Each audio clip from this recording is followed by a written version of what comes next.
Muy buenas noches, estimados televidentes. Muchas gracias por permitir que Enfoque llegue nuevamente a sus hogares. Estamos iniciando un nuevo mes. Abril se ha ido el primer trimestre muy rápidamente del año 2016.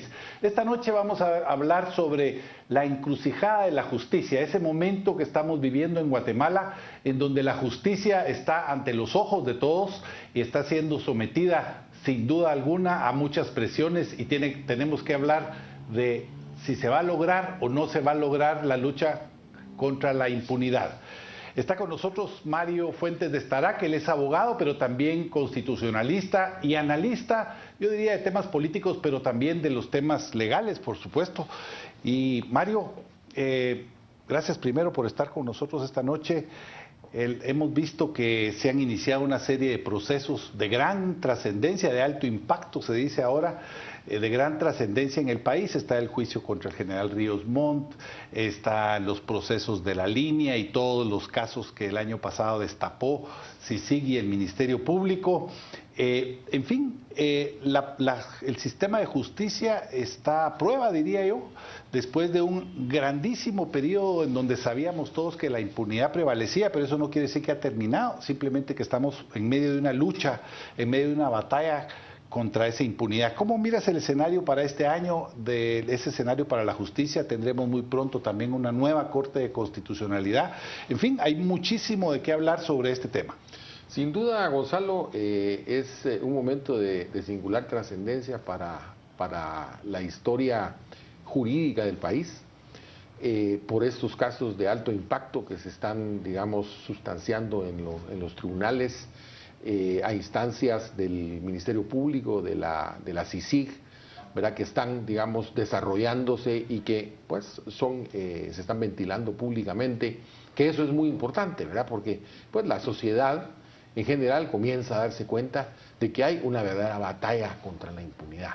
Sin embargo, Gonzalo, el ciudadano de a pie, el ciudadano común y corriente, si bien esos casos de alto impacto, ¿verdad?, le interesan noticiosamente, el problema es que la justicia sigue sin resolver los conflictos del común de los guatemaltecos.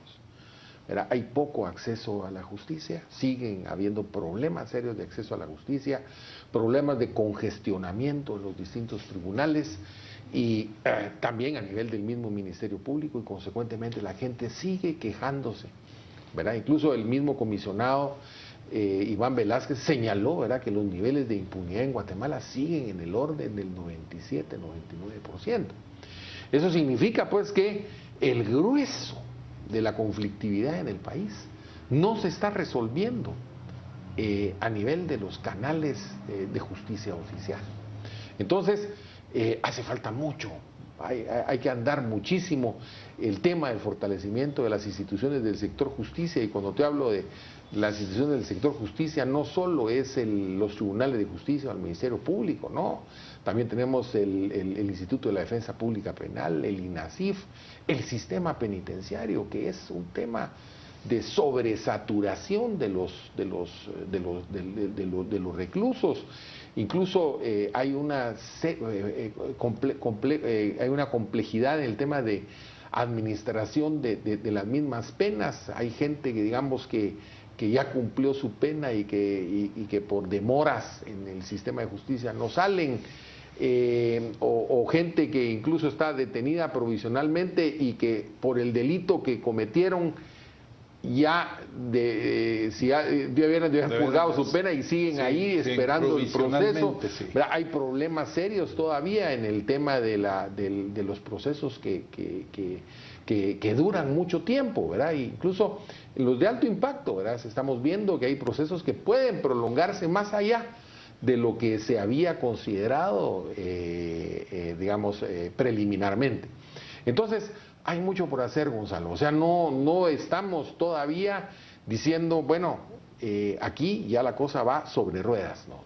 Hay que hacer un gran esfuerzo nacional en función precisamente Mario, hemos visto lo que sucedió el año pasado, se crea ese movimiento y esa conciencia ciudadana que empieza como a surgir, pero obviamente lo que acabas de decir, bueno, hace falta muchísimo camino, pero como sociedad, con ese sistema político que finalmente todas las reformas que cabrían esperar para mejorar el sistema de justicia deben pasar por manos de la llamada clase política, que evidentemente va a tratar de mantener el mismo estatus de impunidad, de la misma manera que tratan de mantener de aprobar unas reformas a la ley electoral que cambian sin cambiar nada, o sin cambiar el fondo por lo menos. Sin duda, Gonzalo, estamos viendo que la clase política, el tema, por ejemplo, de la reforma al sistema político electoral, ¿verdad? La famosa ley electoral y de partidos políticos, no están entrándole verdaderamente al tema estructural, ¿verdad? Hay temas que quedan pendientes. Los más importantes. Los más importantes, la democratización interna de los partidos, el cambio del sistema de planillas, a ir a un sistema ya sea de listas abiertas o semiabiertas o un sistema uninominal. Si ahorita están recetando un aumento del número de diputados contrario a lo que establecen los mismos acuerdos de paz.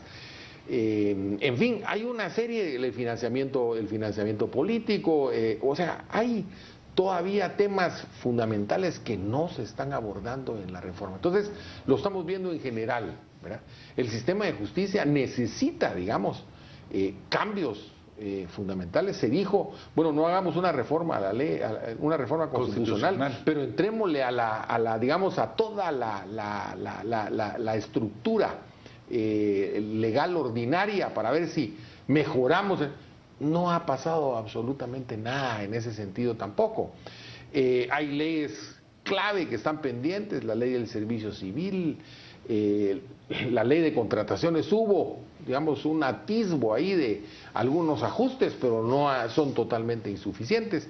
En fin, hay muchas cosas que están pendientes. Esa clase política no va a cambiar, salvo que cambiemos el sistema de elección, ¿verdad? Porque esa clase política tiene controlado todo. No solo las reformas legales, sino que también eligen, por ejemplo, a los magistrados de las Cortes. Bueno, ese es uno de los problemas serios que yo veo en el muy corto y mediano plazo. En esos retos que va a tener que enfrentar la justicia y estos procesos, digamos, tan visibles como los que hemos mencionado, porque indudablemente va a haber un esfuerzo de la clase política por ver que se caigan esos procesos, que se desgaste la credibilidad del Ministerio Público, que ahora está muy fuerte, que se desgaste la credibilidad de CICIG y que por lo tanto otra vez vuelva la clase política a controlar jueces, magistrados, etcétera. Ese es un riesgo que estamos corriendo, sin entrar a analizar el juicio, pero está el caso de la exdiputada Maldonado, que el juez dice, bueno, no hay suficientes pruebas, el MP no presenta pruebas, y el MP sostiene que sí ha presentado las suficientes pruebas y que lamentan y van a apelar, por supuesto, pero ahí es donde se mira que esa clase política sigue teniendo fuerza e influencia dentro del sistema judicial. Sí, por ejemplo, Gonzalo, ya urge, aunque yo creo, ¿verdad?, que no hay necesidad de hacer una reforma constitucional, porque el sistema de carrera judicial puede perfectamente incorporar a los magistrados de la Corte de Apelaciones y no solo a los jueces de primera instancia, a los jueces de paz. Pero urge implantar ese sistema de carrera judicial para que precisamente quede sujeto al mérito y no a la discrecionalidad de tipo político la selección de los magistrados de la Corte de Apelaciones. Por ejemplo, el tema del antejuicio, Gonzalo, ese tema del antejuicio urge revisarlo.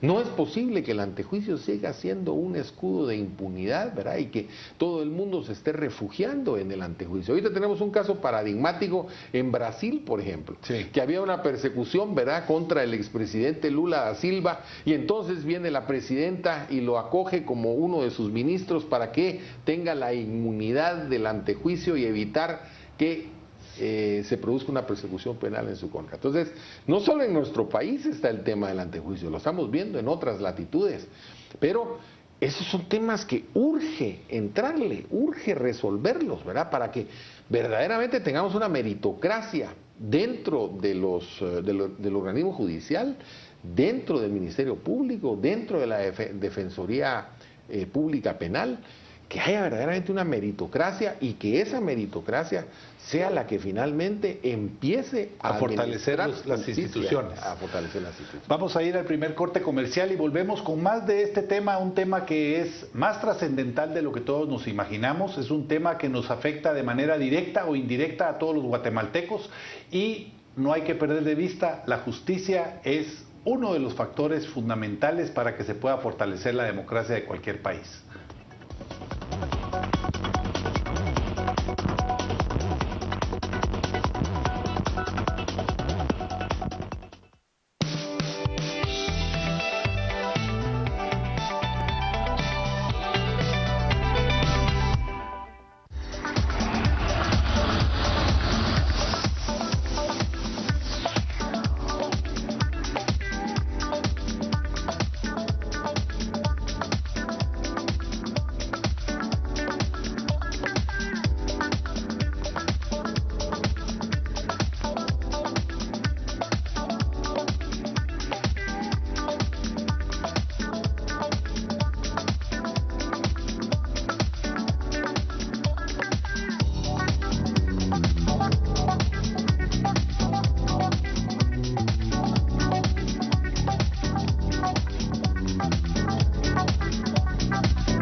Estamos de vuelta con Enfoque. Esta noche conversamos con Mario Fuentes de Starac sobre la encrucijada de la justicia en Guatemala en este año 2016. Mario, yo recuerdo que tuviste ya dos iniciativas de mejorar, digamos, la institucionalidad del país. Una fue durante el gobierno del presidente Berché y otra a inicios del gobierno del presidente Otto Pérez, pero finalmente ninguna de estas prosperó. De estos esfuerzos, de estas iniciativas que surgieron de tu persona, ¿esto no es parte, no sientes como que esto es parte de esa resistencia de la clase política a querer lograr de verdad que cambiemos, que tengamos una democracia funcional en donde las instituciones cumplan con su tarea, porque la clase política quiere controlar los tres poderes del Estado y por supuesto todas las instituciones que están dentro de estos poderes del Estado? Sin duda, Gonzalo, la reforma, no solo la reforma política, sino la reforma institucional del Estado, ¿verdad? Ha quedado, es un tema pendiente. La última reforma digamos, constitucional que se llevó a cabo fue en tiempo del presidente Ramiro de León Carpio, en que se hicieron algunos ajustes, pero muy limitados. Y desde luego se sigue exigiendo, digamos, o sigue demandándose esa necesidad de fortalecimiento institucional. Entonces hay una resistencia de la clase política, no solo la clase política, sino que también las élites del país, ¿verdad? Defienden el statu quo en lugar de avisorar los cambios necesarios que necesitan las instituciones. Esto que estás diciendo es muy importante porque realmente siempre hablamos de los movimientos ciudadanos, pero muchas veces las élites se pueden convertir en esa rémora que evita que los cambios se den también y terminan siendo comparsas, por así decirlo, de esa clase política que es la que nos tiene agobiados. Sin darse cuenta, ¿verdad, Gonzalo? Que el rezagarse del futuro también es el fracaso de las élites. Pero entonces es necesario, ¿verdad? Que tomen conciencia de que el statu quo ya colapsó y que necesitamos dar un salto cualitativo hacia adelante. No podemos mantenernos, digamos, en este lodazal en el que nos encontramos. Hay que dar un salto cualitativo en función del fortalecimiento institucional. Y aquí, digamos, juega, digamos, un elemento importante es también que los órganos políticos del Estado son los que toman las decisiones, son los decisores. Entonces, tenemos que cambiarlos, tenemos que, el diputado, por ejemplo, que va a votar en el Congreso no puede surgir de una planilla que discrecionalmente decide un partido político, sino que tiene que ser una persona que compita directamente en un distrito electoral y que sepamos quién es nuestro diputado. ¿Y a quién le tenemos que reclamar? Por ejemplo, el diputado de la zona 21, el diputado decía, bueno, ese es nuestro diputado, entonces ya sabemos quién reclamar, y si no cumple con sus promesas o con las expectativas del electorado, pues ya no va a ser reelegido. Tenemos que dar un vuelco en ese sentido para que verdaderamente el diputado responda más al electorado que al partido político en sí. Mario, en uno de los momentos que interveniste anteriormente, mencionabas que no es necesario hacer reformas constitucionales necesariamente.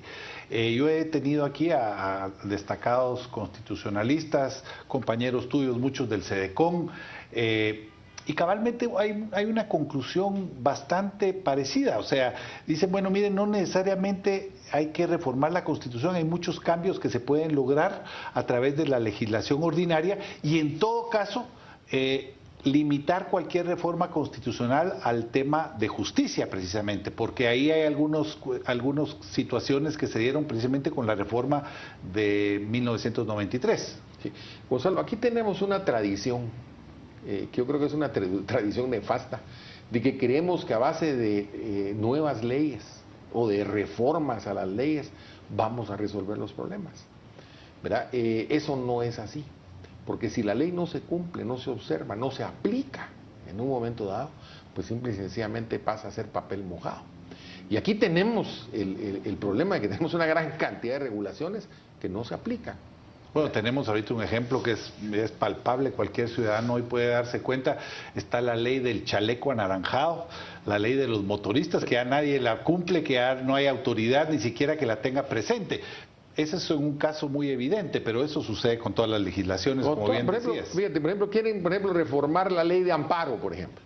Y el problema de la ley de amparo no es la normativa, el texto normativo en sí, sino que es una falta de aplicación de la ley. Entonces, tenemos que esforzarnos en que se aplique la ley. En eso es lo que tenemos que trabajar. Bueno, claro, se pueden hacer ajustes. Claro, los ajustes siempre son necesarios. Pero aquí el problema es de cumplimiento, observancia y aplicación de las leyes. ¿Verdad? Hay una resistencia a cumplir y aplicar la ley. Y eso es una característica del guatemalteco. ¿Verdad? Todo el mundo está, las famosas historias de que echa la ley, echa la trampa, la ley es como una telaraña en donde solo caen los mosquitos, la ley es como las culebras que solo muerde a los pobres, en fin, pero todo eso, tú te ríes, pero precisamente así es como funciona el sistema.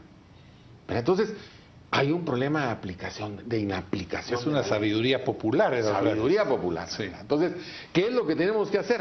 ¿Verdad? Tenemos que, ¿verdad?, luchar porque se aplique la ley. Eso es lo más importante. Y eso es lo que es el Estado de Derecho. Eso es lo que es el imperio de la ley. ¿Verdad? El imperio de la ley no es que hayan leyes. El imperio de la ley es que se apliquen. Porque como decía el tratadista Cosío, la ley vive en los fallos de los tribunales. Una ley que no surte efectos, simple y sencillamente es letra muerta. Vamos a ir al segundo corte comercial y último corte comercial de este enfoque y volvemos con la parte final y las conclusiones de enfoque sobre esta encrucijada de la justicia.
Estamos de vuelta con la parte final de Enfoque esta noche.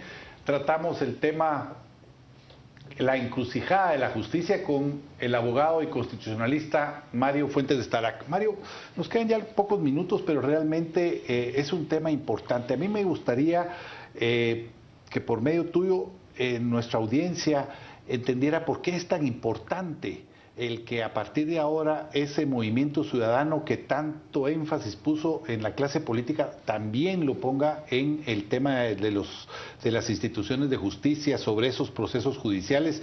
Yo creo que no se trata de litigar a través de la prensa, pero sí, obviamente, el ciudadano común y corriente va a estar muy atento en esos juicios que agarran un carácter de emblemáticos para demostrar si se puede o no se puede alcanzar tener victorias importantes en esa lucha contra la impunidad. Mira, Gonzalo, aquí tenemos de dos sabores: o una resolución pacífica de los conflictos o una resolución violenta de los conflictos. No hay otra. Un sistema de justicia busca una resolución eficaz de manera pacífica de las disputas, de los conflictos entre las personas, ¿verdad? O entre las personas con el Estado, en el caso del derecho penal.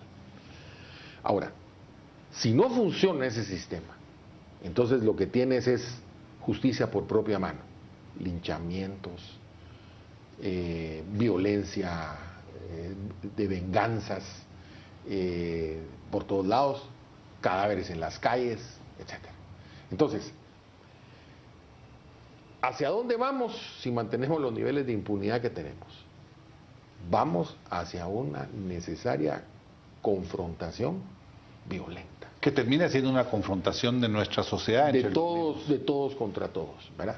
Hoy, por ejemplo, un tema de yo te robo una gallina, en lugar de resolver ese problema en los tribunales, bueno, el señor viene y en venganza te bota el cerco. Después el vecino, ¿verdad?, se pone enfurecido y entonces le da bocado a tu perro y mata a tu perro. El otro enfurecido va y acosa a tu hija y la viola. Y el otro viene y contesta con un asesinato. De un robo de una gallina, la espiral subió hasta un asesinato. O una confusión en una sociedad y un linchamiento como los hemos visto. O un linchamiento, ¿verdad? Entonces, imagínate qué nos depara si no nos concentramos en la resolución pacífica de los conflictos. Y eso lo da un Estado a través de un pacto social que es la Constitución y las leyes del país.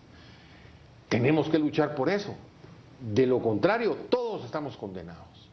Hay otro aspecto que me parece importante destacar, Mario, y es que se ha comprobado con estos casos que se han visto, que el sistema de justicia, el Estado de Derecho, finalmente, cuando se está cumpliendo, cuando se hace valer ese Estado de Derecho, sirve también de una especie de contrapeso entre los poderes, para que no haya un abuso como los que hemos visto en el Congreso y como se ha visto también tanto en el Poder Ejecutivo, en corrupción específicamente. Sí, bueno, por eso es que precisamente lo que tú señalabas, Gonzalo, la politización de la justicia a lo que va es a una concentración de poder y la misma judicialización de la política, ¿verdad? Porque los dos son las dos caras de la misma medalla, ¿verdad?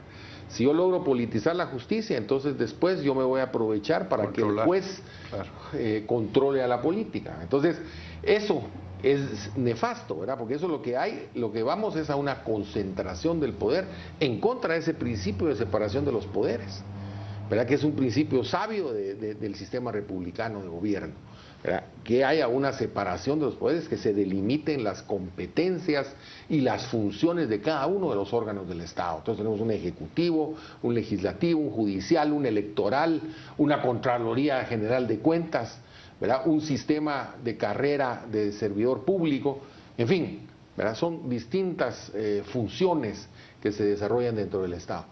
Tiene que existir esa separación para que haya un sistema de pesos y contrapesos, o de frenos y contrapesos, para que precisamente todos se vayan fiscalizando. Eso es lo mejor que puede pasar para el ciudadano, porque el ciudadano está exigiendo que los poderes se controlen entre sí. Entonces el Ejecutivo controla de alguna manera al Legislativo, por ejemplo, a través del veto de las leyes, el legislativo controla al ejecutivo a través de los antejuicios, en fin, hay un sistema de frenos y contrapesos que va a funcionar. Mario, uno de los últimos temas ya que nos va quedando por el tiempo, el tema de CICIG. CICIG es una institución de carácter internacional financiada por países cooperantes y que es sometida a muchas críticas desde su nacimiento. Luego el año pasado dejaron de escucharse esas críticas porque efectivamente había era muy fuerte el respaldo popular que estaba teniendo CICIG y el Ministerio Público, y ahora otra vez empezamos a escuchar muchas voces señalando y criticando a CICIG. Se hubiera podido lograr, se hubiera podido dar estos avances que no son del todo triunfos todavía, pero son avances, se hubieran podido dar estos avances en el sistema judicial, ese fortalecimiento que se está viendo en el Ministerio Público, si no existiera CICIG en Guatemala, de acuerdo a tu experiencia, de tu visión como abogado, como no funcionario, sino que has estado vinculado a esos intentos de mejorar el sistema institucional del Estado. Sí, Gonzalo, no había voluntad política para hacer los cambios. O sea, CICIG ha sido, digamos, un factor de aceleración de los cambios. Ahora, CICIG no es Superman, tampoco es una institución permanente, tampoco es sano que se quede en el país para siempre, porque es una superposición desde la comunidad internacional sobre nuestra no es lo mejor, no es lo mejor. O sea, es ni lo más digno para el país. De ninguna manera, ¿verdad?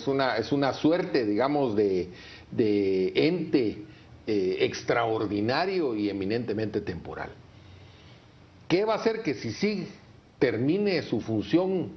Pues fortaleciendo las instituciones nuestras y que nosotros, ¿verdad?, con verdadera voluntad política, verdaderamente hagamos los cambios que se necesitan. Entonces ya no vamos a necesitar de este apoyo, digamos, o esta coadyuvancia de la comunidad internacional, sino que ya nosotros mismos, ¿verdad?, perfectamente conscientes de la necesidad de un Estado de Derecho, con su vertiente, su columna vertebral, que es el sistema de justicia, eficaz, pronta, cumplida, ¿verdad? Entonces, vamos verdaderamente a tener un futuro promisorio. Pero tu visión es que sin CICIG no se hubieran logrado los avances. No, porque no había voluntad política para hacer los cambios. Bueno, no hay. De hecho, ¿verdad?, los intentos en los cuales yo participé, ¿contra qué se chocaron? Contra precisamente la falta de voluntad política. O sea, finalmente no hay voluntad política, y eso es lo que mantiene a la justicia como la cenicienta del Estado. Muchas gracias, Mario. Gracias a ustedes también, estimados televidentes. Estamos concluyendo con una frase categórica: la justicia, la cenicienta del Estado. Lo que necesitamos es que la justicia deje de ser la cenicienta del Estado y sea la promotora del cumplimiento del Estado de Derecho que fortalezca la democracia en Guatemala. Muchas gracias por su atención. Ha sido un programa que nos ha llevado a meditar, que nos lleva también a tener una perspectiva de que la justicia va a enfrentar un año complicado. Las batallas en contra de la impunidad están marcadas, se están librando en este momento, y nadie puede decir que los avances que hemos logrado son el fin de una guerra. Son apenas batallas que se están librando en medio de esa guerra que seguramente nos tomará los próximos años. Muchas gracias por su atención. Volvemos el próximo sábado a las 9:30 de la noche con otro enfoque.